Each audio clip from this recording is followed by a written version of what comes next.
Hello doctor साहब, मेरा नाम है रूमा गुप्ता और मैं ग्रेजुएट कर चुकी हूँ।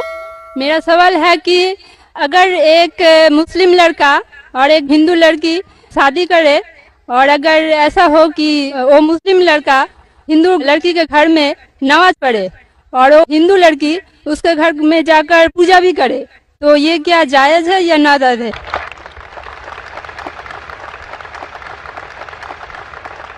बहन का अच्छा सवाल है कि अगर एक मुसलमान लड़का हिंदू लड़की से शादी करता है तो क्या वो मुसलमान लड़का हिंदू के घर में जाके नमाज पढ़ सकता है और क्या वो लड़की मुसलमान के घर में पूजा कर सकती है? नहीं। सबसे पहले कुछ शराइत है हर चीज के। आप अगर गाड़ी रखेंगे और गाड़ी का एक पहिया रखेंगे, साइकिल का एक पहिया रखेंगे, ट्रैक्टर का, तो गाड़ी चलेंगी क्या? नहीं चलेगी। या चारों साइकिल कर दो या चारों ट्रैक्टर कर दो। इसीलिए कुरान की आयत है सूरह बकरा की सूरा नंबर 2 आयत नंबर 221 में अल्लाह ताला फरमाते हैं कि आप मुशरिका से शादी नहीं कर सकते जब तक वो ईमान न लाए। मतलब जो गैर मुस्लिम है और शिर्क कर रही है उससे आप शादी नहीं कर सकते जब तक वो ईमान ना लाए।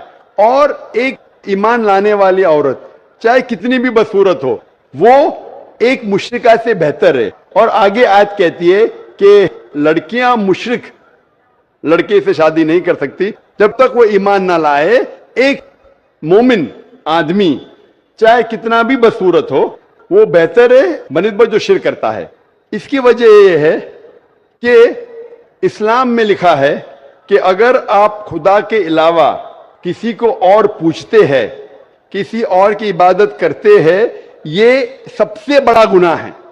और अल्लाह ताला फरमाते हैं सूरह निसा में सूरा नंबर 4 आयत नंबर 48 में और सूरा निसा सूरा नंबर 4 आयत नंबर 116 में कि अल्लाह सुब्हाना व तआला अगर चाहे तो कोई भी गुनाह को माफ कर सकता है लेकिन शिर्क को कभी नहीं माफ करेगा। अगर एक इंसान मुशरिक जैसा मर गया तो अल्लाह ताला कभी भी उसे माफ नहीं कर सकता, क्योंकि मुशरिक वो शख्स है जो शिर्क करता है। और ये सबसे बड़ा गुनाह है क्योंकि हमारा खालिक, हमारा मालिक, हमारा ईश्वर, हमारा खुदा, हमारा भगवान, अगर हम उसको गाली देंगे, ये सबसे बड़ा गुनाह है। जिसने हमें जिंदगी दी, जिसने ये सारी चीजें हमें दी दुनिया में, अगर हम उसको गाली देंगे, उसके अलावा किसी और की इबादत करेंगे, ये शिर्क हुआ। तो इसीलिए इस्लाम में इजाजत नहीं है कि एक मुस्लिम लड़का या लड़की कोई मुशरिक लड़का या लड़की से शादी करे, ये इजाजत नहीं है। जहां तक के सवाल है क्या एक आम मुसलमान हिंदू घर में नमाज पढ़ सकता है? अगर उसके सामने कोई मूर्ति नहीं है तो वो नमाज कहां भी पढ़ सकता है अगर जगह साफ है।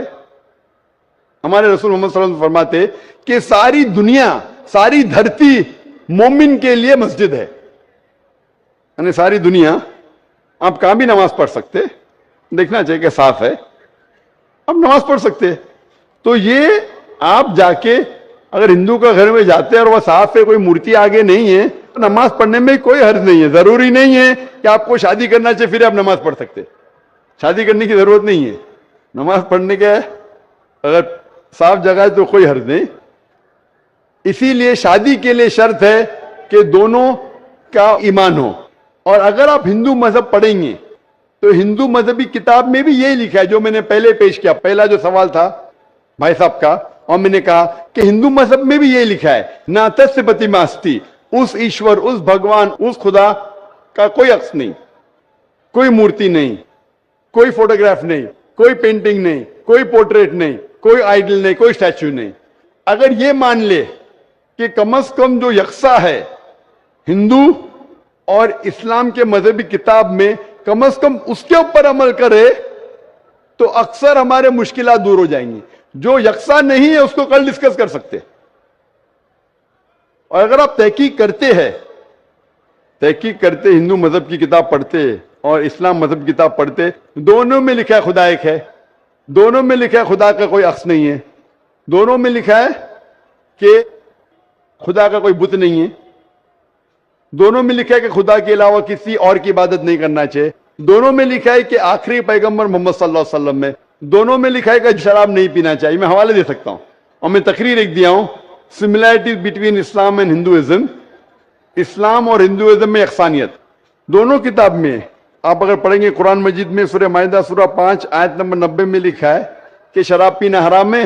اب Manusmriti chapter number 9 verse number 225 پڑھیں گے, اس میں لکھا ہے کہ شراب پینا حرام ہے. قرآن میں لکھے سورہ مائدہ سورہ نمبر 5 آیت نمبر 3, سورہ بقرہ سورہ نمبر 2 آیت نمبر 173, سورہ انعام سورہ نمبر 6 آیت نمبر 145 اور سورہ نحل چیپٹر 16 ورس 115 میں حرمت علیکم المیتۃ والدم ولحم الخنزیر وما اہل لغیر اللہ بھی. کیا آپ کے لیے حرام ہے مرا ہوا گوشت, خون, سور کا گوشت اور وہ کھانا جس کے اوپر اللہ کے علاوہ کسی اور کا نام لیا گیا ہے. آپ اگر ہندو مذہبی کتاب پڑھیں گے اس میں بھی لکھا ہے کیا سور کا گوشت کھانا حرام ہے. اگر آپ تحقیق کریں گے کافی یکسانیت ہے. اسلام مذہبی کتاب میں لکھا ہے قرآن میں سورہ نور میں سورہ نمبر 24 آیت نمبر 30 اور 31 کے اندر حجاب کے بارے میں. عورت کو الحمدللہ حجاب میں ہونا چاہیے, سر سے ڈھکا ہونا چاہیے اس کا جسم, صرف جو دکھ سکتا ہے وہ چہرہ اور ہتھیلی تک کے. آپ اگر ہندو مذہب کتاب پڑھیں گے رگ وید بک نمبر 8 میں لکھا ہے اور رگ وید بک نمبر 10 میں بھی لکھا ہوا ہے کہ عورت کو اپنے سر کے پلوں کو ڈالنا چاہیے چہرے پہ. رگ وید میں بھی لکھا ہے کہ جب مرد کو دیکھے تو نظر نیچے کرنا چاہیے. یہ قرآن مجید میں لکھا ہے سورہ نور سورہ نمبر 24 آیت نمبر 30 اور 31 کہ جب بھی کوئی خاتون مرد کو دیکھتی ہے جو اس کا شوہر یا قریب رشتہ دار نہیں ہے, اور جب بھی کوئی مرد کوئی عورت کو دیکھتا ہے اور قریب رشتہ دار نہیں ہے تو اسے نظر نیچے کرنا چاہیے. تو اس طریقے سے آپ تحقیق کریں گے جو یکسانیت ہے اس کے اوپر تو عمل کرو. تو یکسانیت ہندو اور اسلام مذہب میں جو مذہبی کتاب میں لکھا ہے, لیکن افسوس کی بات ہے کہ مذہب کے ٹھیکیدار یہ چیز کا ذکر ہی نہیں کرتے. کیوں؟ اسی لیے میں حوالے دیتا ہوں. میں کوئی عالم نہیں ہوں, میں کوئی پنڈت نہیں ہوں, میں اپنے آپ کو طالب علم کہتا ہوں, لیکن میں ہمیشہ حوالہ دیتا ہوں. تو کسی کو بھی شک ہے, کسی کو بھی شبہ ہے تو گھر پہ جا کے چیک کر سکتا ہے, یا انٹرنیٹ پہ جائیے, آپ ٹائپ کرو, وید بھی انٹرنیٹ کے اوپر ہے, قرآن بھی انٹرنیٹ کے اوپر ہے, ٹائپ کرو, ریفرنس ٹائپ کرو, آپ کو حوالہ مل جائے گا. تو اسی لیے گاڑی چلنے کے لیے دونوں کا جو رولز اینڈ ریگولیشن ہے وہی ہونا چاہیے. اسی لیے دونوں لوگ مومن ہونا ضروری ہے.